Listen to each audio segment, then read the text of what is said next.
விஜய் ஆட்சிக்கு வந்து 1 மாசம் ஆச்சு. இப்போ அவரு 1 மாசம் வரையும் இப்போ நான் பார்த்தவரை நல்லபடியா பண்ணிட்டு இருக்காரு. நியூஸ்ல பார்த்த வரையும். ஆனா என்ன இன்னும் ஒரு கொஞ்சம் டைம் வேணும். கொஞ்சம் கொஞ்சம் தப்பு இதெல்லாம் நடந்துட்டு இருக்கு. இந்த பிள்ளைங்க இந்த கொஞ்சம் ரவுடிசனம் இதெல்லாம் நடந்துட்டு இருக்கு. அவர் வந்தது நல்லதுதான். ஆனா இன்னும் ஒரு 2, 3 மாசம் டைம் கொடுத்து பாருங்க. நல்லபடியா பண்ணுவாரு. மக்கள் நம்பி ஓட்டு போட்டிருக்காங்க. கண்டிப்பா ஒரு நம்பிக்கை காப்பாத்த நம்பிக்கை இருக்கு. இப்ப கல்விக்கு மேம்பாடு முதல் உரிமை தரேன் இருக்காரு. அது இல்லாம ஒயின் ஷாப் 717 ஒயின் ஷாப் மூடி இருக்காரு. அது கொஞ்சம் ரொம்ப சந்தோஷமா இருக்கு. பஸ் ஸ்டாண்ட் பக்கம் உள்ளது, டவுன்ல உள்ளது எல்லாத்தையும் மூடி இருக்காங்க. ரொம்ப சந்தோஷமா இருக்கு. விஜய் ஆட்சிக்கு வந்து 1 மாதம் காலம் ஆயிடுச்சு. ஆனா எந்தவித மாற்றமும் இல்லை. கடந்த காலத்தோட பிரச்சனை அதிகமா இருக்கிற மாதிரி தான் எங்களுக்கு வந்து தோணுது. இருந்தாலும் நாங்க விஜய் மேல குற்றம் சொல்லல. அவர் ஆட்சிக்கு புதுசு, அரசியலுக்கும் வந்து புதுசுங்கிறதுனால இன்னும் கொஞ்ச நாள் கடக்கணும் அப்படின்னு நாங்க நினைக்கிறோம். ஆனா இதெல்லாம் சரி செய்வாரு அப்படிங்கிற நம்பிக்கை எங்களுக்கு இருக்கு. மின் கட்டணம் பார்த்தீங்கன்னா, மின் கட்டணம் அதிகமாயிடுச்சு. திடீர்னு வந்து வீட்டு கட்டணமே மின் கட்டணம் அதிகமா இருக்கு அப்படிங்கிற ஒரு கம்ப்ளைண்ட் வந்திருக்கு. பெண்கள் இந்த அடிதடி, கொலை இது எல்லாமே இப்போ அதிகரிச்ச போல ஒரு தோற்றம் இருக்கு. ஆனா நாங்களும் பார்க்குறோம், உண்மையிலேயே அப்படிதான் தெரியுது. ஆனா இருந்தாலும் இதெல்லாம் கண்ட்ரோலுக்கு வரணும் அப்படிங்கிறது எங்களுடைய வேண்டுகோள், ஆசை.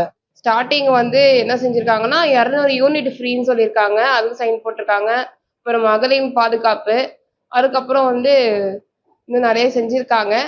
டாஸ்மாக் மூடியிருக்காங்க. அது ஒரு நல்ல விஷயம். இப்போ வந்து தயக்கம் இல்லாம பயம் இல்லாம போயிட்டு இருக்கோம். எங்களுக்கு ரொம்ப பெருமையா இருக்கு விஜய் அண்ணா செஞ்சது. இன்னும் வரக்கூடிய நாட்கள்ல இன்னும் நிறைய செய்வாங்க. நாங்க வெயிட் பண்ணிட்டு இருக்கோம். நல்லா செய்வாங்க. வெயிட்டிங். தமிழ்நாட்டுடைய முதலமைச்சரா ஒரு மாதத்துக்கு முன்பு ஜோசப் விஜய் அவர்கள் பதவியேற்றாரு. பதவியேற்பதற்கு முன்பு வந்து வாக்குறுதிகள் எண்ணற்ற வாக்குறுதி கொடுத்தாரு. எல்லா வாக்குறுதிகளுமே ஒரு சினிமா பட பாணியிலே இருந்தது.